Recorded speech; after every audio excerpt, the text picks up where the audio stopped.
आज मैं स्तुति और प्रशंसा पर थोड़ी देर आपका ध्यान आकर्षित करना चाहता हूं। जय जयकार का वो दिन होगा। हर दिन की रोटी जय जयकार की रोटी है, क्योंकि वो हमको हर दिन जय के उत्सव में लिए फिरता है। इस प्रजा को मैंने अपने लिए बनाया है कि वे मेरा गुणगान करें।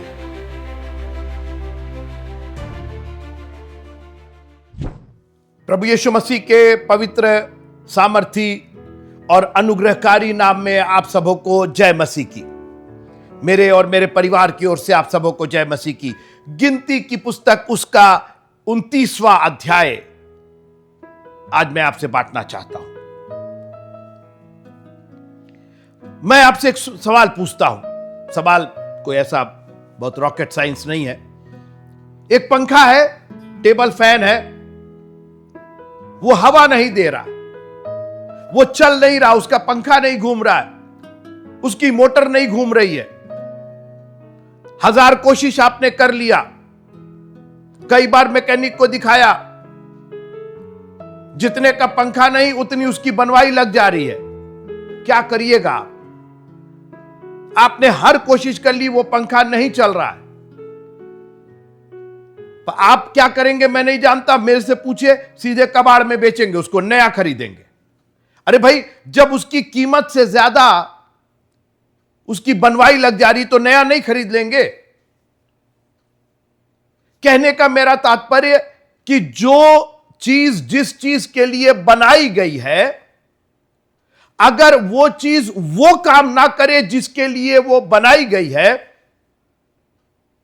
तो फिर बाइबल का वही पद मुझको कहना पड़ेगा कि तुम पृथ्वी के नमक हो। अगर नमक का स्वाद बिगड़ जाए, यानी नमक नमकीन ना रह जाए, वो कुछ भी और हो जाए, अरे मीठा हो गया नमक तो, अरे नमक तो खट्टा हो गया, एकदम हटाइए उसको। नमक नमकीनियत के लिए बनाया गया है, वो बाहर फेंका जाएगा और मनुष्यों के पैरों तले रौंदा जाएगा। जिस चीज के लिए बनाया गया, आप मेरे साथ रहिए, मैं गिनती की पुस्तक में ही हूं, थोड़ी देर मेरे साथ रहिए। आज मैं बहुत वक्त नहीं लूंगा, क्योंकि एक विषय इतना बड़ा विषय है और मैं चाहता हूं कि अगर आप फेसबुक या यूट्यूब या हमारे सोशल मीडिया पर देख रहे हैं तो एक बार इस वीडियो को पॉज करके और गिनती की पुस्तक उसका 29वां अध्याय तो पढ़ ही लीजिए, और उसके साथ साथ मरकुस की इंजील उसका 7वां अध्याय भी पढ़ लीजिए।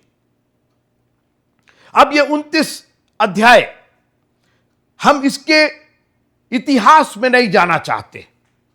हम ये जानना चाहते हैं कि हमारे लिए, मैं बार बार यही कहता हूं और हर बार कहूंगा, मैं ये चाहता हूं कि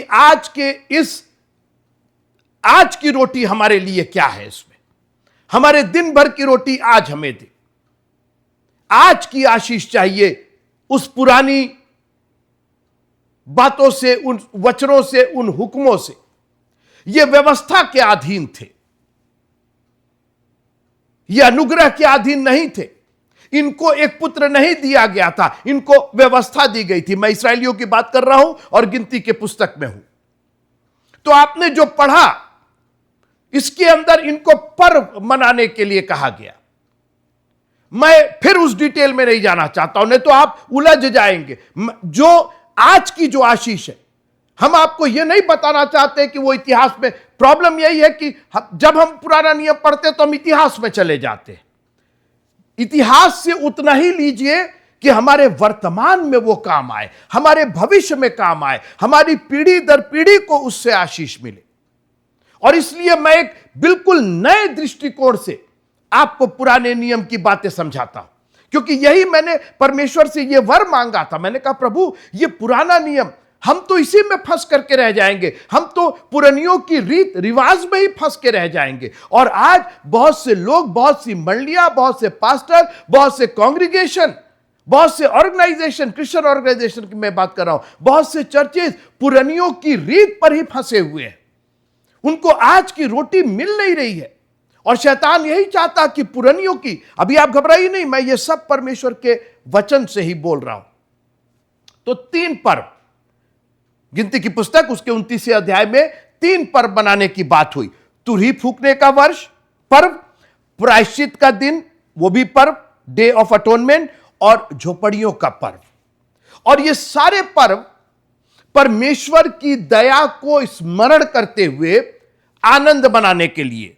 आप सुनिए, फिर 7वें महीने, गिनती की पुस्तक 29वां अध्याय पहली आयत, the book of numbers chapter number 29 and verse number 1। फिर 7वें महीने के पहले दिन को तुम्हारी पवित्र सभा हो, उसमें परिश्रम का कोई काम ना करना। तो क्या करना उसके अंदर? यह आज की रोटी मैं देना चाह रहा हूं आपको। उस इतिहास से, उस इतिहास में, उस रीत रिवाज में परमेश्वर ने हमारे लिए एक आत्मिक आशीष छिपा करके रखी है। और वो आत्मिक आशीष आगे की लाइन में, वह तुम्हारे लिए जय जयकार का नरसिंगा फूंकने का दिन ठहरे। आज मैं इस जय जयकार, आज मैं स्तुति और प्रशंसा पर थोड़ी देर आपका ध्यान आकर्षित करना चाहता हूं। यह इतना बड़ा विषय है कि इस पर यह 20-30 मिनट में हमसे आपसे संवाद नहीं हो पाएगा। इसलिए मेहरबानी से मैं तो सिर्फ आपको, जैसे कहते हैं ना, वो माचिस लगाने वाली बात है, मैं एक आग लगाना चाहता हूं, परमेश्वर के वचन का, उसकी आत्मा का आग लगाना चाहता हूं। और मैं चाहता हूं कि आपके जीवन में, आपके हृदय में यह आग ऐसी भड़क जाए कि फिर इसकी जद में पूरा आपका परिवार आ जाए, आपका मोहल्ला आ जाए, आपका जिला आ जाए, आपका प्रदेश आ जाए, आपका देश आ जाए। ये संसार, इस संसार से उसने मोहब्बत की, वो मोहब्बत वाली आग, खुदा की मोहब्बत की आग, उसके बेटे के बलिदान की आग हम लोग के हृदयों में ऐसी भड़क उठे। हालेलुया! जय जयकार का वो दिन होगा। ये पूरा जो 29वां अध्याय है, ये पवित्र सभा, ये पर्व, ये सब मनाना ठीक है। तो क्या करे? तुरही लेकर के आए? नहीं, जय जयकार करोगे। आज हमारे पास परमेश्वर ने गले के रूप में तुरही दी है, दिमाग के रूप में, रागों के रूप में तुरही दी है, अपने वचन के रूप में तुरही दी है। तुरही की आवाज स्पष्ट होती है, तुरही की आवाज जय जयकार की होती है, विजय की होती है, युद्ध की होती है। और बाइबल कहती है कि वो हमें जय के उत्सव में लिए फिरता है। ये जय कहां से आया? जय जानते कहां से आया? एक जो युद्ध हम करके आए हैं, जो लड़ करके आए हैं, जो शैतान को, इब्लीस को उसने हरा दिया और उस पर हमने विश्वास किया। और जब उसने कहा, ए मौत तेरा डंक कहां, ए कब्र तेरी फतह कहां, ये जय थी। क्योंकि कब्र हमको फतह नहीं करने, कब्र हमको अपने अंदर बंद करके रखी थी। मौत ने हमको दबा दिया था, मगर उसने आखिरी शत्रु मौत को भी हरा दिया। कब्र के पत्थर को को खोल दिया उसने। उस जो पवित्रों का पवित्र स्थान था, उसके पर्दे को 2 टुकड़े उसने कर दिया, हमको एक्सेस कर दिया, हमको पहुंच दे दिया उसने। जय जयकार का विषय तो हर दिन है मित्रों। हर दिन की रोटी जय जयकार की रोटी है। जब भी आप दिन में अपनी आंखें खोले तो जय जयकार कीजिए, क्योंकि आपको प्रभु ने जिंदगी दी है और बहुतायत की जिंदगी दी है। आज की रोटी जय जयकार की रोटी है। थोड़ी देर मेरे साथ रहिए, मैं जय जयकार पर बात करना चाहता हूं। क्यों जय जयकार करें? पहले तो यही एक विषय, एक प्रश्न है, क्यों जय जयकार करें? और इसके लिए आपको मेरे साथ आना पड़ेगा यशायाह नबी की पुस्तक, यशायाह नबी की पुस्तक, द बुक ऑफ आइजाया, और उसका 43वां अध्याय, 43 चैप्टर, यशायाह नबी की पुस्तक 43वां अध्याय और उसकी 21वीं आयत। The book of आइजाया chapter number 43 और उसका 21वां पद। इस प्रजा को, हमको और आपको, हम उसकी चराई की भेड़े हैं, हम उसकी प्रजा हैं, वो हमारा राजा है, हम उसकी कांग्रीगेशन है। इस प्रजा को मैंने अपने लिए बनाया है। आज हम दूसरे कितनों के लिए बन गए हैं। हम तो इनके हैं, उनके हैं, कोई किसी का पति बना है, कोई किसी की पत्नी बनी है, कोई किसी का पिता बना। बहुत अच्छा, ये सब रिलेशन रखिए, लेकिन याद रखिए, इस प्रजा को जिसमें हम और आप सब शामिल हैं, मैंने अपने लिए, परमेश्वर कह रहा है, मैंने अपने लिए बनाया है। आज सवाल इस बात का है कि आपको जिसने बनाया है, आप उसके हैं कि नहीं हैं। सोचिए, अगर सैमसंग कंपनी ने एक कोई टीवी बनाया या फोन बनाया या कोई इक्विपमेंट बनाया और उस पर उसने कहा, लिखा सैमसंग, और वही इक्विपमेंट, वही फोन अपने आप से उसको मिटा करके कोई और नाम दे दे रहा है, सोनी का नाम दे दे रहा है, नोकिया का नाम दे दे रहा है, किसी और का। तो जो बनाने वाला उससे कह रहे ये कैसे कर सकते हो? मैंने तुमको अपने लिए, अपने नाम के लिए, वो अपने नाम के निमित्त हमारी अगुवाई करता है। He has created us for him and him alone. आपको बार बार याद रखना पड़ेगा, हम उसके उपकार को भूल जाते हैं। उसने अपने लिए बनाया है। और एक मिनट, वो राजाओं का राजा, प्रभुओं का प्रभु, सर्वशक्तिमान प्रभु है।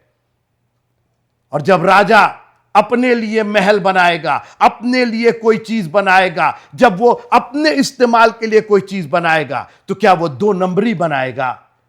क्या वो बिगड़ा हुआ बनाएगा? क्या वो टेढ़ा मेढ़ा बनाएगा?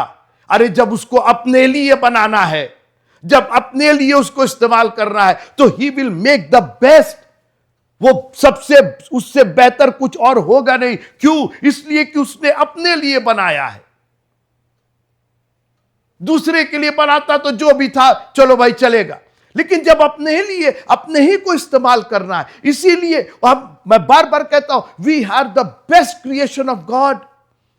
उसने अपने हाथों से रचा, और रचा ही नहीं, उसने अपना श्वास, हमारे किसी हाथी घोड़े का नहीं, किसी जानवर का नहीं, किसी पक्षी का नहीं, किसी दुनिया के किसी प्राणी का नहीं, उसने अपनी श्वास हमारे नथनों में फूंका है। जब भी आप सांस लीजिए तो याद रखिए, यह परमेश्वर ने अपनी सांस दी है, क्योंकि हमको उसने अपने लिए बनाया है। और इसीलिए उसने 29वें अध्याय गिनती की पुस्तक में उनको आज्ञा दी, उनको रीत सिखाया, शारीरिक रूप से सिखाया, जय जयकार करोगे, पर्व मनाओगे। और आज हमारे लिए जय जयकार किसी दिन के लिए नहीं, हर दिन हमारे लिए जय जयकार है, क्योंकि वो हमको हर दिन जय के उत्सव में लिए फिरता है। तो जब जय का उत्सव हर दिन है, तो जय जयकार कब होगा? 7वें दिन केवल संडे को जय जयकार होगा? जी नहीं, मंडे को भी होगा, और ट्यूसडे को भी होगा, और वेंसडे को, और थर्सडे, फ्राइडे, सैटरडे। मैं हर समय यहोवा को धन्य कहूंगा, और उसकी स्तुति निरंतर मेरे मुख से होती रहेगी। जय जयकार का पर्व है,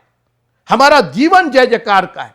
I will bless the Lord at all times.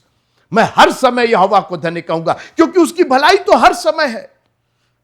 उसने तो हर समय हमें विजय बनाया है, जय के उत्सव में ले चलता है। आगे सुनिए, इस प्रजा को मैंने अपने लिए बनाया है कि वे मेरा गुणानुवाद करें। यही नहीं हो पाता। गुणानुवाद होता है, देखिए गुणानुवाद होता है, बस उसका गुणानुवाद नहीं होता है।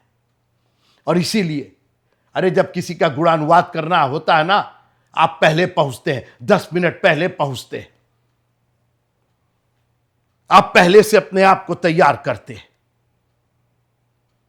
लेकिन हमारी प्रॉब्लम यह है कि दुनिया का गुण, अरे मेरा बेटा इतना अच्छा गाता, मेरी बेटी तो इतना अच्छा पढ़ती है, मेरा दुनिया का गुणानुवाद है, केवल उस प्रभु का गुणानुवाद नहीं।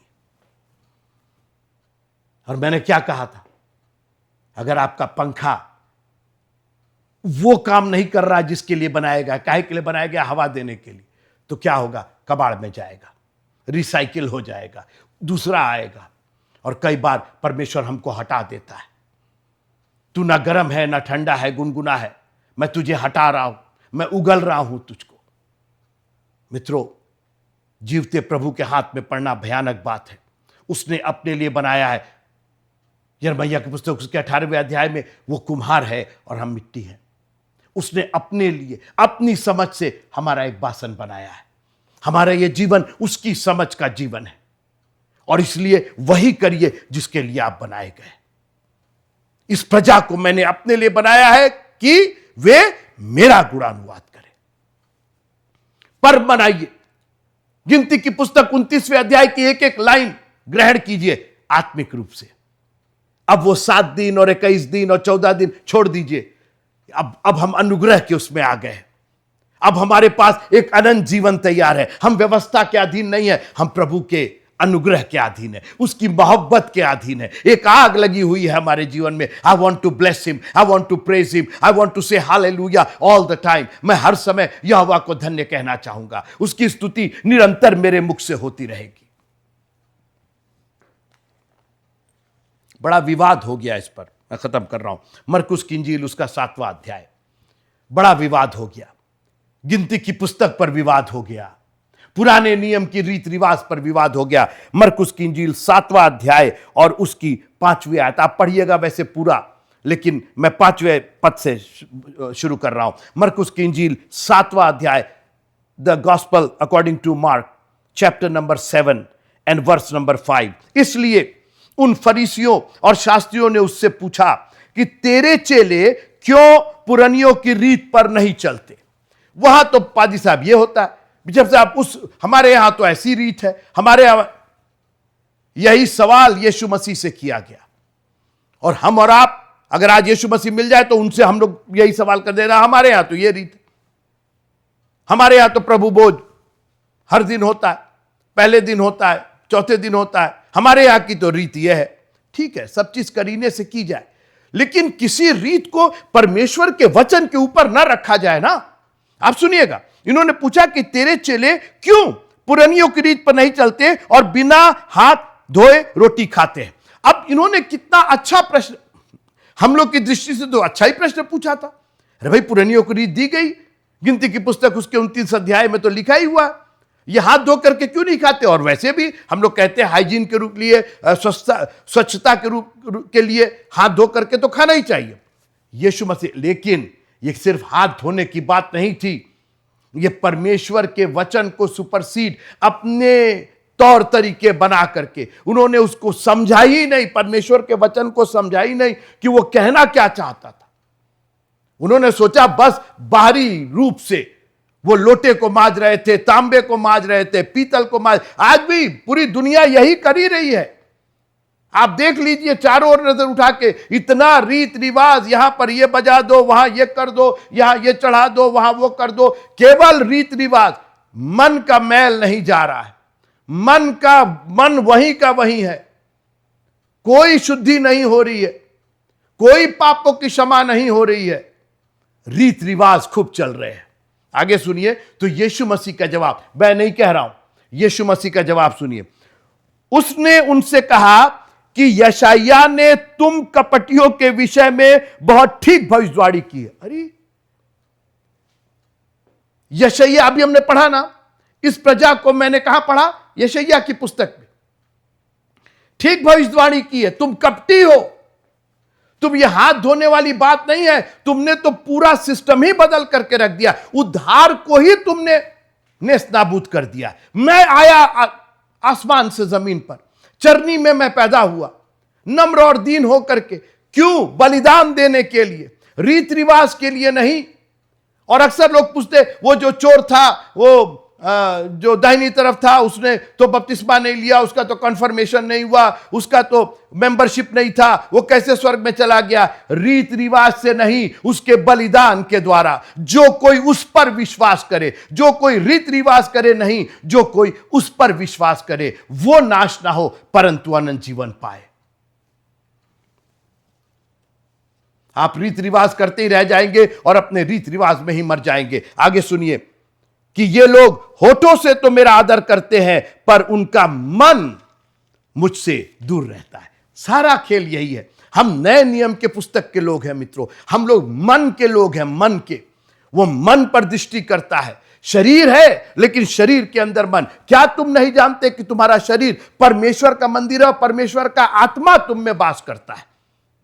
आप देखिए, इस शरीर, ये मिट्टी का बर्तन जरूर है, मगर इसमें स्वर्गीय धन रखा हुआ है, दूर रहता है। और ये व्यर्थ मेरी उपासना करते हैं। अरे उपासना करते तो उपासना तो कर रहे हैं ना प्रभु जी, नहीं, व्यर्थ कर रहे हैं।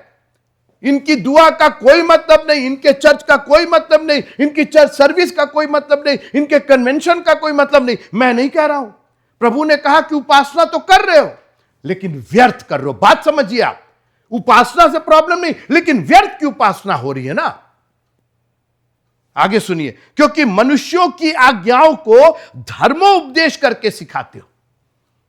आज पूरा इंटरनेट भरा हुआ है, मनुष्यों क्या, हम लोग ये मानते हैं और मेरे समझ से ये और मेरे से, अरे परमेश्वर का वचन वो आया इसीलिए कि हम जीवन पाए और बहुतायत का जीवन पाए।